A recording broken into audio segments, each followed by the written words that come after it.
Assalamualaikum warahmatullahi wabarakatuh. Saya Bagus Adi Maulana Putra, Teknik Sipil Reguler 2. Ingin mempresentasikan tentang manajemen komunikasi proyek yang dibimbing langsung dengan Ibu dosen Lili Khoilida STMT. Oke, lanjut. Manajemen komunikasi proyek. Pengertian manajemen komunikasi proyek. Manajemen secara umum adalah suatu upaya untuk mencapai suatu tujuan dengan sumber daya seminimal mungkin atau seefisien mungkin. Sementara itu, proyek adalah rencana pekerjaan dengan suatu target pencapaian tertentu yang diselesaikan dalam rentan waktu tertentu yang sudah ditentukan. Tujuan manajemen proyek. Manajemen proyek memiliki sejumlah tujuan, di antaranya menyelesaikan tepat waktu. Pada manajemen waktu, ditentukan lini masa yang berisi kapan suatu kegiatan harus dimulai dan kapan harus selesai. Dengan adanya hal tersebut, proyek akan selalu dimonitor supaya dapat selesai dalam waktu yang telah ditentukan. Pengawasan seperti ini cukup melancarkan pengerjaan proyek. Yang kedua, menjaga anggaran. Anggaran merupakan salah satu aspek yang dikaji dalam manajemen ini. Dengan pengkajian tersebut, akan dicari jumlah anggaran seminimal mungkin, tetapi masih dapat menunjang tercapainya kriteria proyek yang telah ditentukan di awal. Yang ketiga, menjaga kualitas. Sebagaimana telah disinggung pada poin sebelumnya, kriteria proyek yang ditentukan di awal harus tercapai. Artinya, manajemen proyek juga membuat standar kualitas dari suatu proyek sehingga ia tidak dikerjakan secara seenaknya saja. Yang keempat, melancarkan proyek. Pada akhirnya, proyek yang ideal adalah proyek yang selesai sesuai dengan perencanaan awal, baik dari segi waktu, anggaran, maupun kualitas. Manajemen ini membantu pengerjaan proyek supaya selesai dengan lancar sesuai dengan rencana awal. Tahapan manajemen proyek. Terdapat 5 fase tahapan dalam penyusunan sebuah proyek manajemen. Di antaranya adalah sebagai berikut: inisialisasi, planning, executing atau implementation, control dan monitoring. Yang kelima, closing. Inisialisasi. Tahap yang pertama adalah fase inisialisasi, di mana pada tahap ini merupakan kegiatan awal proyek yang telah disepakati bersama. Kemudian, menentukan permasalahan dan mendiskusikannya secara bersama-sama untuk menentukan solusi terbaik. Nah, contoh dari inisialisasi ini adalah adanya rapat mingguan di setiap proyek. Dalam agenda rapat itu membahas tentang perencanaan yang sudah disepakati sebelumnya dari pihak kontraktor dan pihak owner. Oke, lanjut. Planning. Tahap yang kedua adalah planning atau perencanaan, di mana ketika ruang lingkup dan tim proyek telah ditetapkan, maka aktivitas dapat dilanjutkan pada fase ini. Dokumen perencanaan akan disusun secara terperinci dan disesuaikan dengan kebutuhan proyek dari customer atau owner. Nah, contoh dari planning ini.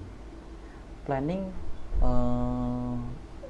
itu adalah suatu pencapaian yang sudah disepakati dengan owner di dalam setiap meeting mingguan tersebut.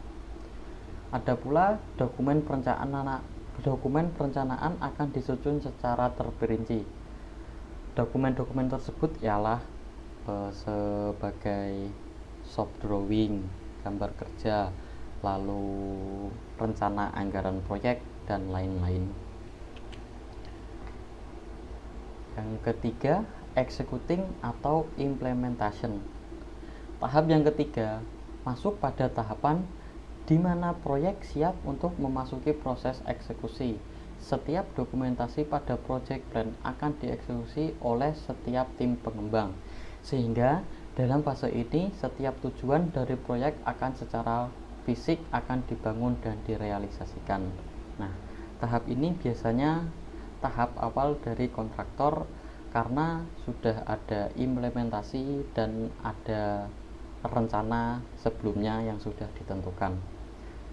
Dalam tahap ini biasanya kontraktor mempersiapkan sebagai alat kerja yang dibutuhkan, contohnya awal proyek pekerjaan penggalian. Jadi kontraktor sudah menyiapkan alat berat apa saja yang perlu dirental atau perlu didatangkan dalam proyek tersebut.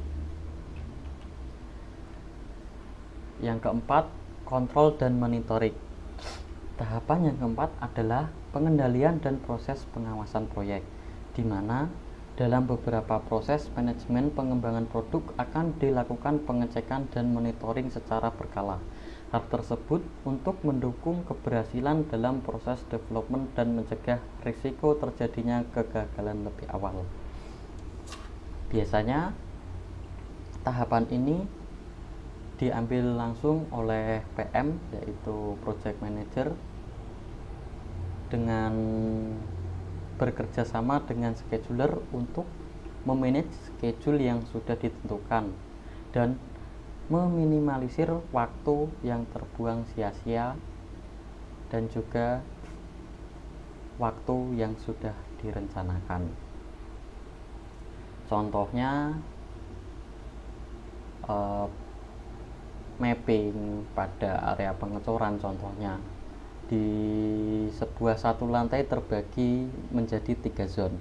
Jadi 3 zone itu, zone pertama semisal dicor tanggal sekian, zone kedua tanggal sekian, zone 3 tanggal sekian. Nah, dan monitoring itu dimonitoring langsung oleh PM dengan cara dalam schedule tersebut maju atau mundur. Semisal mundurnya karena apa? Lalu PM berkoordinasi dengan bawahannya. Yang kelima, closing. Fase yang kelima adalah aktivitas terakhir yang dilakukan, di mana hasil akhir proyek beserta dokumentasi akan diserahkan kepada pelanggan atau user.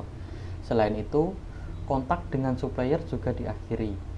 Project team dibubarkan serta penyerahan hasil laporan kepada stakeholder yang bersangkutan. Di sini stakeholder adalah yang bertanggung jawab dari owner. Contohnya fase closing ini fase pekerjaan akhir.